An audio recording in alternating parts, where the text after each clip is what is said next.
How close were you and Tupac? We was real close. You know, we both Geminis. You know what I'm saying? You did Ambitions of a Ridah. Yeah. That was the first song on Tupac's. That was the first song we did All Eyez when on he Me. came to Death Row. Okay, so he got out of jail, Got out of jail. signed a death row, Got off the plane. got off the plane. We like, what up? What up? Went to the studio. No, we went to go eat Went to go eat. at Monty's. Okay, at Monty's. And then we went to Can-Am. Went to Can-Am Studios. And then I had the 5 songs with the hooks already on there. And then he said he liked that one, so he went in there and redid the Ambitions of a Ridah hook. Oh, so you already had the hook written? Yeah. Oh, so because you know that hook come from Snoop, you know, like back in the days when he had on Stranded on Death Row. That, I'm not flagging, but I'm just sagging. I don't deny you. Oh, same You know what I'm saying? cadence. Yeah, just different words, you know, because I had the beat, boom, boom, boom, boom, boom, boom. You know what I mean? So he came in there and knocked them 5 out, and I was like, damn. You know what I'm saying? Was he the fastest working rapper you'd ever seen? Yeah, because he was serious, and that made us get on our job a little bit more. You know what I'm saying? Okay. So from then on, it was just knocked him out, and then DJ Quick came in there and mixed him for me. Right. Yeah, Quick was the main DJ during that time. Yeah. Did you know how big? Because I mean, Tupac was big. We knew Tupac beforehand, though. You know, we Okay. did a lot of work with Tupac before he was on Death Row. When he did Juice, we used to go over his house. When he had the laser discs, Right. we was watching it over there. Like, yeah, come check my movie out. You know what I mean? So you know, we was already hooked up. You could see old MTV clips and stuff like that from when we was real young. You know what I'm saying? So yeah. And Okay. then, you know, I got him his first big old check. It was like $30,000 from Death Row when we did Hard on the Nigga. But we didn't even put it on Murder Was the Case. And then we did Gridlock, and then I found that song in the vault, and then we put it on there. But he had got paid for that song. That we got him paid for that song. And we didn't even use it. Right. That was on the because he showed up on the Murder Was the Case soundtrack Yeah, before he was on Death Row. Yeah. He was on Interscope. Yeah. Okay. How did things change in Death Row when Tupac showed up? It was more, shit, we pushing even harder, you know what I'm saying? So that's what it was, pushing hard. Okay. And hardly pushing. You did 2 of America's Most Wanted. Yeah. How did that song come together? I had a beat and a hook. I was gonna sell it to Drew Down. Okay. But then I can see Drew Down on he that. went to jail or something, so I had, that was that same night that Tupac was coming into town. Okay. And then Snoop had came to the studio in the middle of the night. Like everything had just getting off the plane, going to the studio, dropping one song, doing another song, then doing 2 of America's Wanted, Snoop walking in the door. Okay. Like So it all went time-wise, you know what I'm saying? Like click, clack, clack, all right, Snoop walking at 3, we done that thing.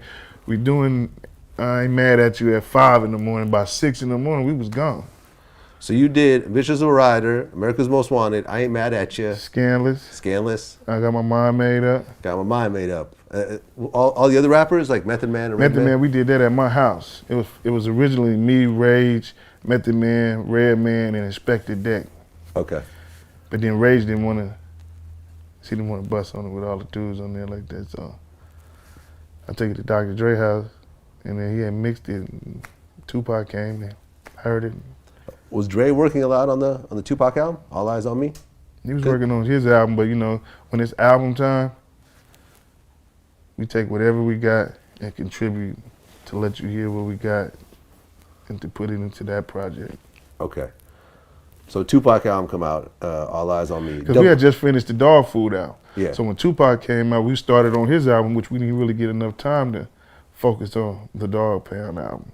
It just went 3 million, so we was like, you know what I'm saying? So we started on that, because I'm a producer, so I really was just producing albums. I really wasn't touring and nothing, you know what I'm saying? We didn't really start touring until, you know, after all that. Okay. Well, you know, when the Dog Food album came out, that actually came out independent, right? Priority, Interscope. Okay. Well, why? You know, because a lot of people, they talk about Mac Miller's album going #1 independent, and they always mention the Dog Food album before his. Yeah. So that was considered an independent album, technically? Yeah. Independent, yeah. So we got paid off that album. We was balling. I bet. I was 17, had millions. Yeah. And then I learned, that's how you learn your business, taxes. And, I remember one time got a check for like 70,000, went to the bank, was going to let it cash, and next day I was going to buy a pound. And the money was on hold for taxes for 30,000. So I had to sign over that, so I knew about, I pay these taxes and this money in my name. So that's when I learned to get a company name. Well, I remember that Dog Pound album, that was one of the best sounding albums at the time. That shit sounded so crisp. You know what I'm talking about? It seemed like the technology almost, yeah, you know what I mean? We was playing instruments on them albums, you know what I'm saying? Yeah. And recreating and making it sound good with the quality, you know what I'm saying? Like I said before, Dr. Dre's second student into this music shit, you know what I'm saying? Yeah. So it was Dr. Dre and the Chronic, then was Daz, the Dog Pound, and whoever else, and Mailman and whoever, all them other, you know what I'm saying? So I learned the quality of music and, between a wave and an MP3. At what point did Dre leave Death Row?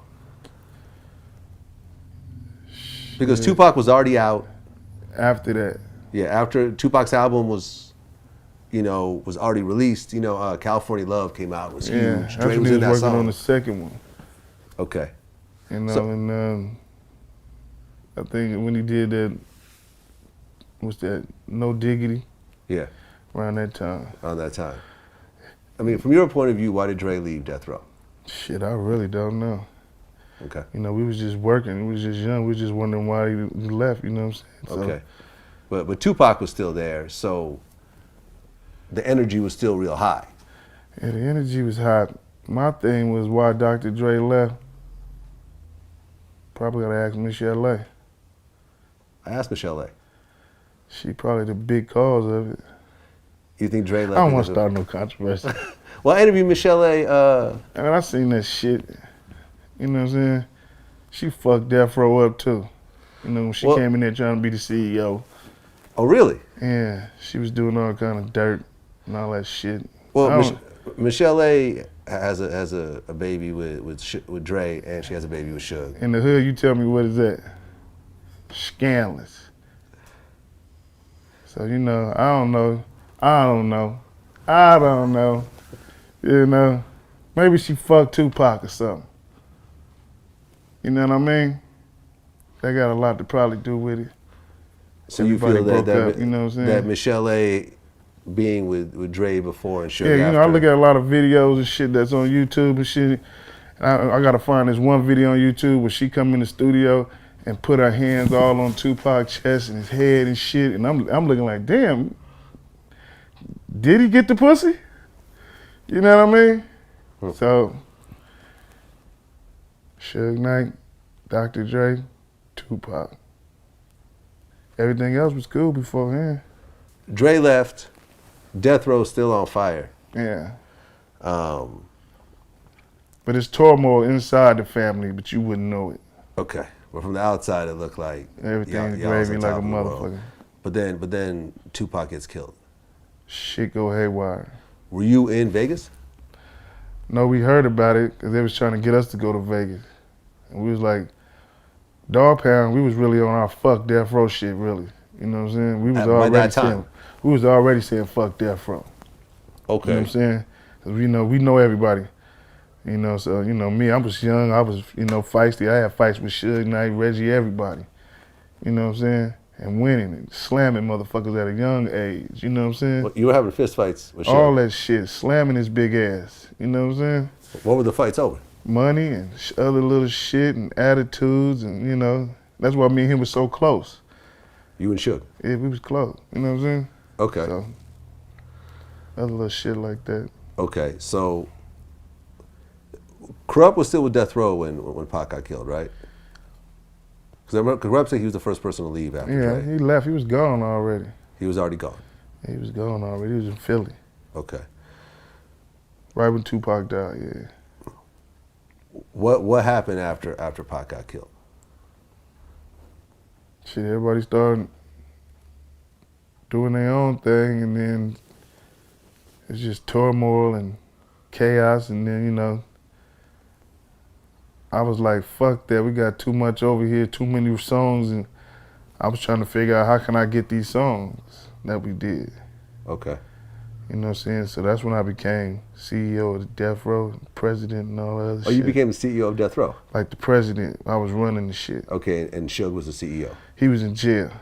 Suge was oh yeah, because after the Vegas thing, he was caught on tape kicking the dude. And okay, so you were running Death Row? Yeah, Reggie Wright was running it.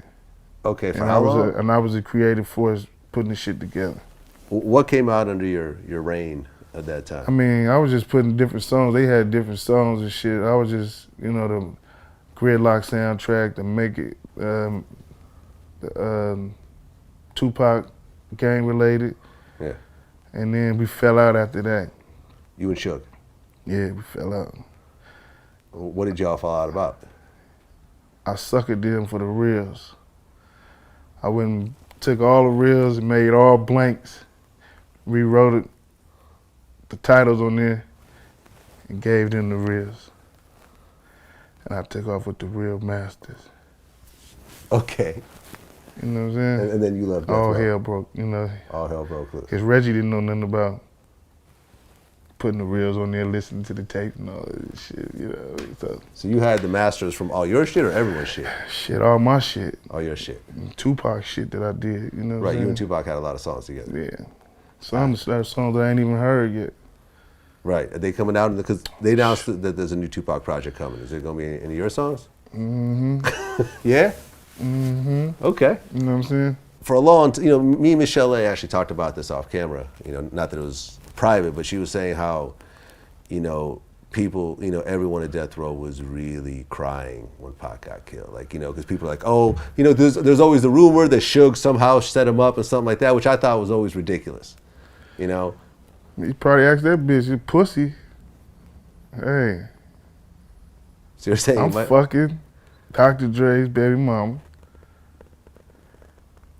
He fucking you. I find out, you know, you getting fucked. What you supposed to do? I mean, you know what? Hey. You put that epidemic together. What is that? I'd heard Tic-tac-toe, 3 and a half, you know. I mean, there was a rumor that Pac wanted to leave Death Row before he was killed. Is that true? If I get into it about the bitch and do all the other shit, I want to leave too. You know what I mean? This bitch fucking shit up. You know what I mean? That's how I look at it. She want to put the blame on Dr. Dre, busting the nose and all that shit. That's dirty doing a homie like that. You know what I'm saying? Bitch, you was slanging pussy everywhere. You know what I'm saying? And that was Suge's girlfriend at the time? You know, it was all sneak shit going on. You know what I'm saying? Money make you fuck anything moving around there. She wasn't liking what Dr. Dre was doing. She wanted to feel some type of way. Suge came in as the big... And then Tupac came and she was so enthused, a star, you know, it's just, you know what I'm saying? Like, you know, it's Gemini is sneaky. You know what I'm saying? So, okay. Hey, you know, you turn your back, well, fuck your bitch, you hear me?